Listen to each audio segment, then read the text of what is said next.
Film की शुरुआत में श्याओ लियू भाग रही होती है, तभी उसके मोबाइल पर एचआर का एक मैसेज आता है जिसमें उसे कंपनी में इंटरव्यू के लिए बुलाया जाता है, क्योंकि यह जगह उसके घर से काफी दूर थी। अगली सुबह श्याओ लियू अपना सामान पैक करती है और नेविगेशन के सहारे निकल पड़ती है। पहली नजर में ही समझ आ जाता है कि श्याओ लियू चीन के अच्छे क्वालिटी वाले मैप्स इस्तेमाल नहीं कर रही। नेविगेशन के निर्देशों के अनुसार वह लगभग जंगल के अंदर घुस ही जाती है और गाड़ी चलाते चलाते अचानक नेविगेशन उसे बाईं तरफ मोड़ देता है, जहां एक टेढ़ा मेढ़ा छोटा लकड़ी का पुल पार करना पड़ता है। इस पुल पर गाड़ी चढ़ाते हुए ऐसा लग रहा था जैसे वहां सिर्फ वही मौजूद हो। थोड़ा आगे जाकर श्याओ लियू सड़क किनारे गाड़ी रोक देती है और पुराने तरीके से खुद मैप देखकर रास्ता समझने का फैसला करती है। तभी सामने से एक पिकअप ट्रक आकर रुकता है। इन दो लोगों में से एक का नाम फैटी था और दूसरे को सब बिग ब्रदर कहते थे। दोनों ने बड़े उत्साह से श्याओ लियू से पूछा कि क्या उसे मदद चाहिए, कोई परेशानी है क्या। वैसे इन दोनों का श्याओ लियू के प्रति जरूरत से ज्यादा उत्साह था। इसे मदद कम और परेशान करना ज्यादा कहा जा सकता था। श्याओ लियू तुरंत गाड़ी में बैठकर निकलना चाहती थी, लेकिन बिग ब्रदर ने अपने शरीर से रास्ता रोक दिया। फिर वह श्याओ लियू से कहने लगा, इतनी देर हो गई है, मेरे घर चलो, खाना खा लो। लेकिन श्याओ लियू उसकी बात नहीं समझी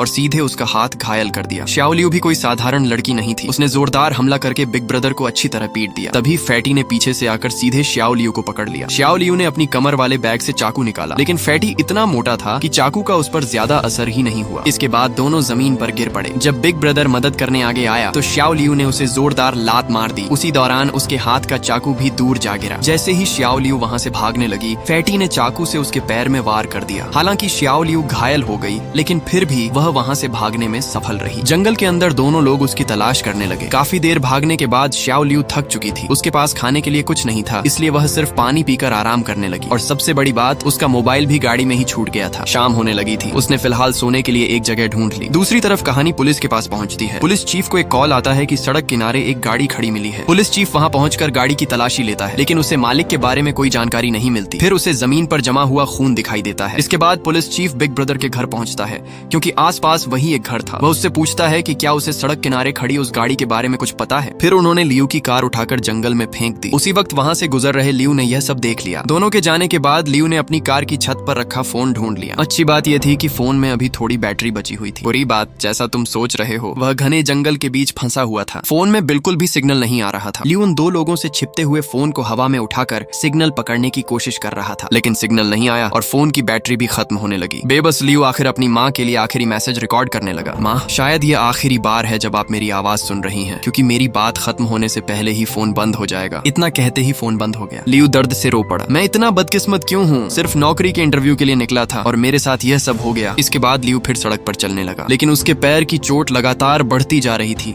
और उसकी ताकत भी जवाब दे रही थी। कुछ दूर चलते ही लियू बेहोश होकर गिर पड़ा। जब उसकी आंख खुली तो उसने देखा कि उसके पैर के घाव पर किसी ने पट्टी की हुई थी। वह एक छोटे से घर में था और उसके आसपास कई तरह के केमिकल रखे हुए थे। जैसे ही लियू दरवाजे की तरफ बढ़ा, उसे किसी के आने की आहट सुनाई दी। वह तुरंत रुक गया। घर का मालिक वही पीले बालों वाला आदमी था। लियू ने देखा कि वह आदमी धीरे धीरे उसकी तरफ आ रहा था। उसके शरीर पर अजीब तरह के घाव और फोड़े थे। अचानक लियू उसके ऊपर गिर पड़ा, लेकिन हैरानी की बात यह थी कि उस आदमी ने जरा भी प्रतिक्रिया नहीं दी। फिर उसने दूध की एक बोतल उठाई और अपने शरीर पर उड़ेल ली। इसके बाद वह लियू को अपने साथ अंदर ले गया। अगली सुबह जब लियू उठा तो उसने खुद को रस्सियों से बंधा हुआ पाया। लियू ने पीले बालों वाले आदमी को अपनी पूरी कहानी बताई। उसी समय बाहर कार की आवाज सुनाई दी। आवाज सुनते ही लियू जोर जोर से मदद के लिए चिल्लाने लगा, लेकिन पीले बालों वाले आदमी ने तुरंत उसका मुंह बंद कर दिया, क्योंकि वह जानता था कि बाहर वही दो लोग थे, बड़ा भाई और मोटा आदमी, और वे दोनों लियू को ढूंढ रहे थे। उनकी बातचीत से पता चला कि वे लोग ड्रग्स का धंधा करते थे। पीले बालों वाला आदमी ड्रग्स बनाता था और वे दोनों उन्हें बेचने का काम करते थे। फिर उन दोनों ने कहा, इन दिनों एक लड़की गायब है, हमें घर के अंदर तलाश करने दो। पीले बालों वाला आदमी मना नहीं कर सका, लेकिन जब दोनों ने पूरे घर की तलाशी ली तब भी उन्हें लियू कहीं नहीं मिला, क्योंकि लियू वहां से पहले ही भाग चुका था। उसी समय पुलिस स्टेशन में एक दंपति ने अपनी बेटी के गायब होने की रिपोर्ट दर्ज करवाई। उन्होंने पूछा कि सड़क किनारे खड़ी कार क्या उनकी बेटी की थी, लेकिन पुलिस चीफ ने झूठ बोलते हुए कहा, वह कार उसकी नहीं थी। उस कार को उसका मालिक पहले ही लेकर जा चुका है और मेरा उस लड़की से कोई संबंध नहीं है।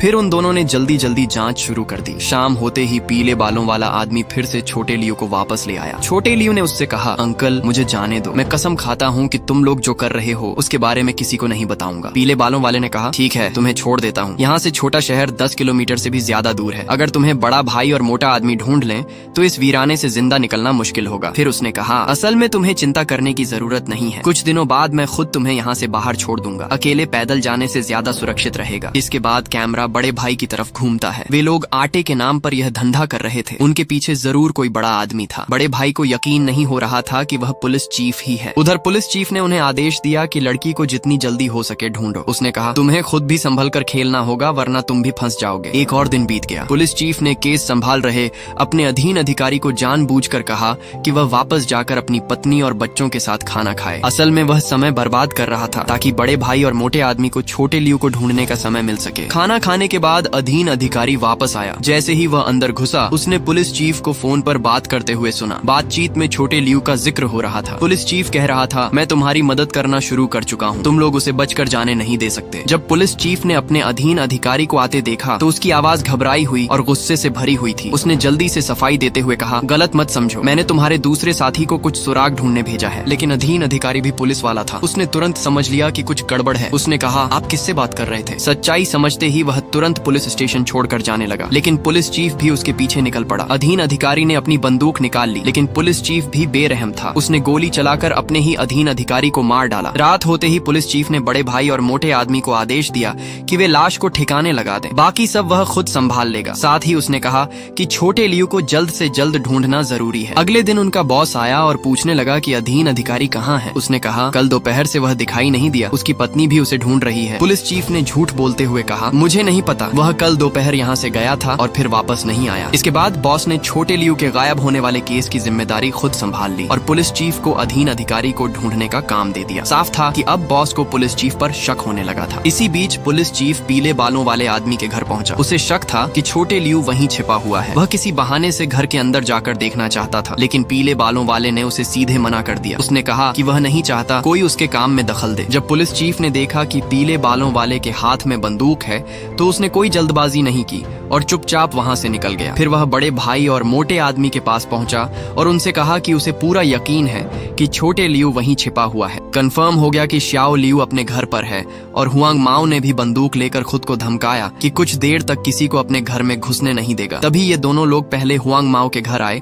और सामान देने का नाटक किया, फिर जाने का नाटक करने लगे। इससे पीले बाल वाला थोड़ा लापरवाह हो गया। तभी बात करते करते श्याओ लियो सीधे अंदर घुस गया और हुआंग माओ को मजबूर किया कि वह श्याओ लियो को उनके हवाले कर दे। हुआंग माओ ने उन दोनों से कहा कि बंदूक नीचे रखो और आराम से बात करो। मैंने उसे हंसा दिया और वह मेरी बात बहुत मानने लगा। फिर श्याओ लियो ने उन्हें गर्म कॉफी का कप दिया। देखने में वो गर्म कॉफी थी, लेकिन असल में वह एक बम था। श्याओ लियो की मानसिक स्थिति और हुआंग माओ का सहयोग बहुत अच्छा था। फिर वे माइक्रो बबल के फटने का इंतजार करने लगे। क्योंकि वे दोनों लोग माइक्रो बबल से ज्यादा दूर थे, इसलिए जल्दी उठ पाए और तुरंत बाहर चढ़ गए, क्योंकि दूसरा धमाका भी होने वाला था। इन दोनों में पीले बाल वाले की चोट ज्यादा गंभीर थी और उसने श्याओ लियो से कहा कि भाग जाओ और उसे अकेला छोड़ दो, वह उन दोनों को रोक कर रखेगा। तभी बड़ा भाई बाहर आया और वह श्याओ लियो को गोली मारने ही वाला था कि पीले बाल वाला उससे भिड़ गया। दोनों के बीच संघर्ष हुआ और पीले बाल वाला किसी तरह बंदूक छीनने में सफल हो गया। वह गोली चलाने ही वाला था कि तभी पीछे से पुलिस चीफ आ गया